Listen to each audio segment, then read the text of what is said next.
Chapter 9, In the Witch's House.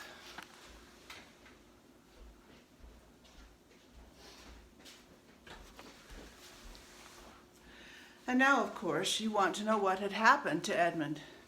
He had eaten his share of the dinner, but he hadn't really enjoyed it, because he was thinking all of the time about Turkish delight. And there's nothing that spoils the taste of good ordinary food half so much as the memory of magic bad food. And he had heard the conversation and hadn't enjoyed it much either, because he kept on thinking that the others were taking no notice of him and trying to give him the cold shoulder. They weren't, but he imagined it. And then he had listened until Mr. Beaver told them about Aslan, until he had heard the whole arrangement for meeting Aslan at the stone table.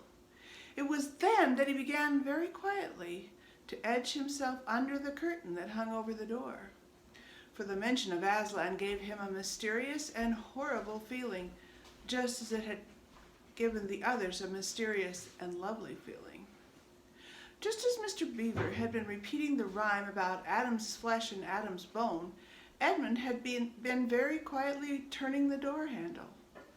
And just before Mr. Beaver had begun telling them that the White Witch wasn't really human at all, but half a djinn and half a giantess, Edmund had got outside into the snow and cautiously closed the door behind him. You mustn't think that even now Edmund was quite so bad that he actually wanted his brother and sisters to be turned into stone. He did want Turkish delight, and to be a prince, and later a king, and to pay Peter back for calling him a beast.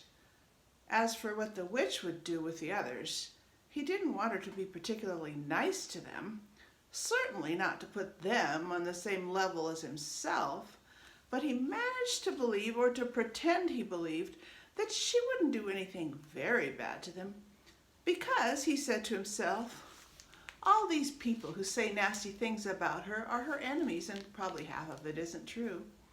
She was jolly nice to me anyway, much nicer than they are. I expect she is the rightful queen really, and anyway, she'll be better than that awful Aslan.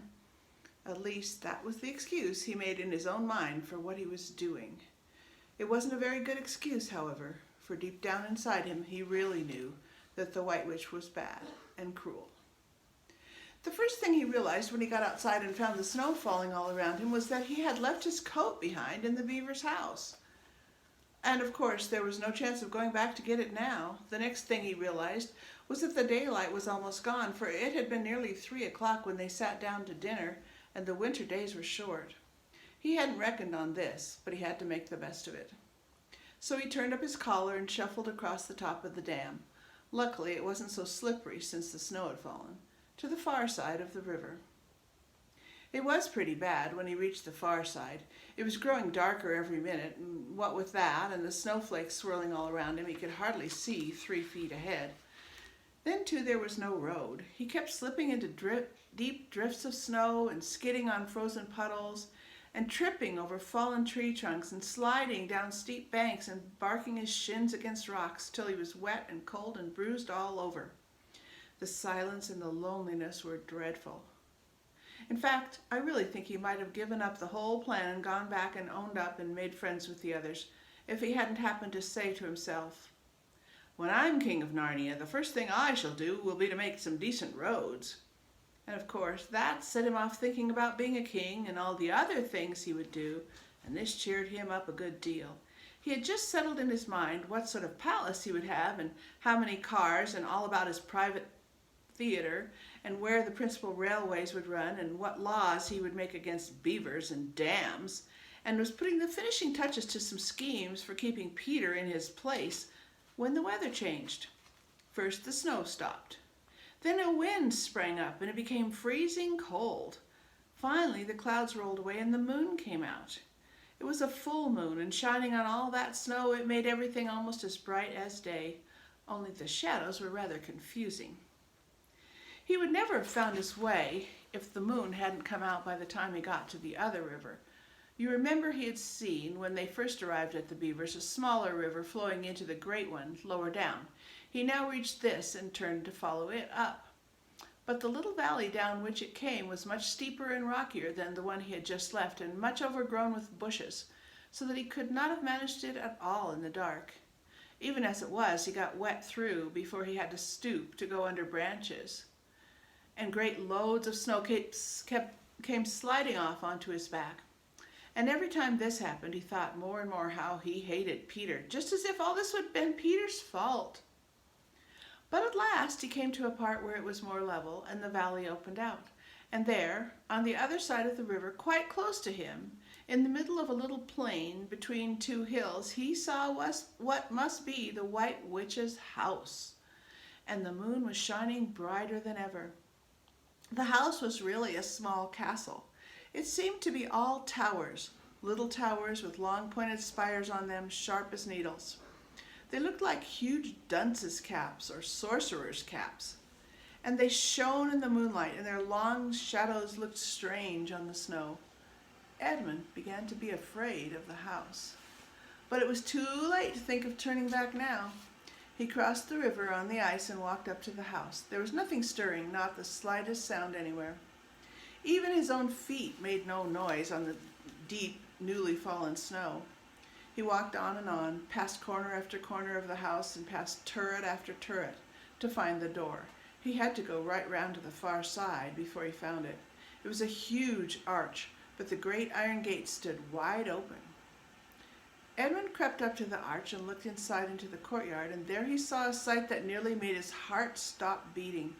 Just inside the gate, with the moonlight shining on it, stood an enormous lion, crouched as if it were ready to spring. And Edmund stood in the shadow of the arch, afraid to go on and afraid to go back, with his knees knocking together. He stood there so long that his teeth would have been chattering with cold, even if they had not been chattering with fear. How long this really lasted, I don't know, but it seemed to Edmund to last for hours. Then at last he began to wonder why the lion was standing so still, for it hadn't moved 1 inch since he first set eyes on it. Edmund now ventured a little nearer, still keeping in the shadow of the arch as much as he could. He now saw, from the way the lion was standing, that it couldn't have been looking at him at all. But suppose it turns its head, thought Edmund. In fact, it was staring at something else, namely a little dwarf who stood with his back to it about 4 feet away. Aha, thought Edmund, when it springs at the dwarf, then will be my chance to escape. But still the lion never moved, nor did the dwarf. And now at last Edmund remembered what the others had said about the White Witch turning people into stone. Perhaps this was only a stone lion, and as soon as he had thought of that, he noticed that the lion's back and the top of its head were covered with snow. Of course it must be only a statue. No living animal would have let itself get covered with snow. Then very slowly, and with his heart beating as if it would burst, Edmund ventured to go up to the lion. Even now he hardly dared to touch it, but at last he put out his hand very quickly and did. It was cold stone. He had been frightened of a mere statue. The relief which Edmund felt was so great that in spite of the cold he suddenly got warm all over, right down to his toes. And at the same time there came into his head what seemed a perfectly lovely idea. Probably, he thought, this is the great lion Aslan that they were all talking about. She's caught him already and turned him into stone. So that's the end of all their fine ideas about him. Pooh! Who's afraid of Aslan? And he stood there gloating over the stone lion, and presently he did something very silly and childish. He took a stump of lead pencil out of his pocket and scribbled a mustache on the lion's upper lip, and then a pair of spectacles on its eyes. And then he said, "Yeah, silly old Aslan, how do you like being a stone? You thought yourself mighty fine, didn't you?" But in spite of the scribbles on it, the face of the great stone beast still looked so terrible and sad and noble, staring up in the moonlight, that Edmund didn't really get any fun out of jeering at it. He turned away and began to cross the courtyard. As he got into the middle of it, he saw that there were dozens of statues all about, standing here and there rather as the pieces stand on a chessboard when it's halfway through the game. There were stone satyrs, and stone wolves, and bears, and foxes, and cats, mountain cats, mountain lions. There were lovely stone shapes that looked like women, but who were really the spirits of trees.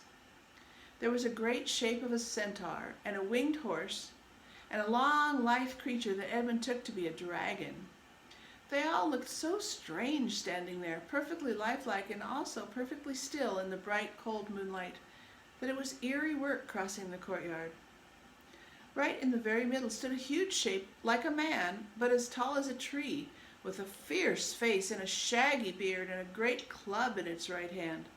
Even though he knew that it was only a stone giant and not a live one, Edmund did not like going past it. He now saw that there was a dim light showing from a doorway on the far side of the courtyard. He went to it. There was a flight of stone steps going up to an open door. Edmund went up them. Across the threshold lay a great wolf. It's all right, he kept telling to himself. It's only a stone wolf. It can't hurt me. And he raised his leg to step over it. Instantly, the huge creature rose with all the hair bristling along its back, opened a great red mouth, and said in a growling voice, "Who's there? Who's there? Stand still, stranger, and tell me who you are." "If you please, sir," said Edmund, trembling so that he could hardly speak, "my name is Edmund, and I'm the son of Adam that Her Majesty met in the wood the other day, and I've come to bring her the news that my brother and sisters are now in Narnia, quite close, in the beaver's house. She wanted to see them." "I will tell Her Majesty," said the wolf. "Meanwhile, stand still on the threshold as you value your life." Then it vanished into the house. Edmund stood and waited, his fingers aching with cold and his heart pounding in his chest. And presently the great wolf, Fenris Ulf, the chief of the witches' secret police, came bounding back and said, come in, fortunate favor of the queen, or else not so fortunate." And Edmund went in, taking great care not to tread on the wolf's paws. He found himself in a long, gloomy hall with many pillars, full, as the courtyard had been, of statues. The one nearest the door was a little fawn with a very sad expression on its face, and Edmund couldn't help wondering if this might be Lucy's friend. The only light came from a single lamp, and close behind this sat the White Witch. "I've come, Your Majesty," said Edmund, rushing eagerly forward. "How dare you come alone?" said the witch in a terrible voice. "Did I not tell you to bring the others with you?" "Please, Your Majesty," said Edmund, "I've done the best I can. I've brought them quite close. They're in the little house on the top of the dam, just above the river. Just up the river, with Mr. and Mrs. Beaver." A slow, cruel smile came over the witch's face. "Is this all your news?" she asked. "No, Your Majesty," said Edmund, and proceeded to tell her all he had heard before leaving the beaver's house. "What? Aslan?" cried the queen. "Aslan? Is this true? If I find you have lied to me—" "Please, I'm only repeating what they said," stammered Edmund. But the queen, who was no longer attending to him, clapped her hands. Instantly, the same dwarf whom Edmund had seen with her before appeared. "Make ready our sledge," ordered the witch, "and use the harness without bells."